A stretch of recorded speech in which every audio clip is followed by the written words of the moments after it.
Chief minister Revanth Reddy ने खवातीन के नाम पर फैमिली डिजिटल कार्ड जारी करने की ओहदेदारों को हिदायत दी है। उन्होंने आज सेक्रेटेरिएट में रियासती वुज़रा और आला ओहदेदारों के साथ फैमिली डिजिटल कार्ड की इजराई से मुतालिक इजलास मुनक्किद किया। इस मौके पर खिताब करते हुए चीफ मिनिस्टर ने कहा कि रियासत में अनकरीब जारी किए जाने वाले फैमिली डिजिटल कार्ड हर खानदान के खातून के नाम जारी किए जाएँ।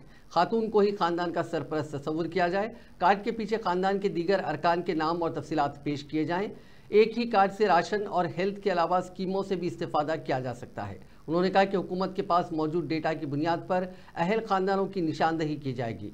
3 अक्टूबर से पायलट प्रोजेक्ट शुरू करने का मंसूबा है। चीफ मिनिस्टर ने ओहदेदारों को हिदायत दी कि वो फैमिली और डिजिटल कार्ड के इत्तलात के हुसूल और उस कार्ड में किन किन चीज़ों को दर्ज किया जाए और उसमें अपडेट की सहूलत फराहम करने से मुतालिक एक रिपोर्ट तैयार करते हुए इतवार की शाम तक रियासती वुज़रा उत्तम कुमार रेड्डी, पोंगुलेटी श्रीनिवास रेड्डी और दामोदर राज नरसिम्हा पर मुश्तमिल काबिनी सब कमेटी को हवाले करें। बादशाह काबिनी सब कमेटी की तजवीज़ और मशवरों पर लिस्ट तैयार करें कि किन किन चीज़ों को शामिल करना है और किन चीज़ों को हदफ करना है। बाद अज़ां रियासत के 119 असम्बली हलकों के 2 हलकों के एक गांव और एक टाउन को पायलट प्रोजेक्ट के लिए इंतखाब करें। इस दौरान ओहदेदारों ने फैमिली डिजिटल कार्ड की तैयारी से मुताल्लिक़ राजस्थान, हरियाणा, कर्नाटका और महाराष्ट्र के तजुर्बात पर पावर पॉइंट प्रेजेंटेशन पेश किया, जिसका 25 से 27 सितंबर तक उन्होंने मुतालिया किया था।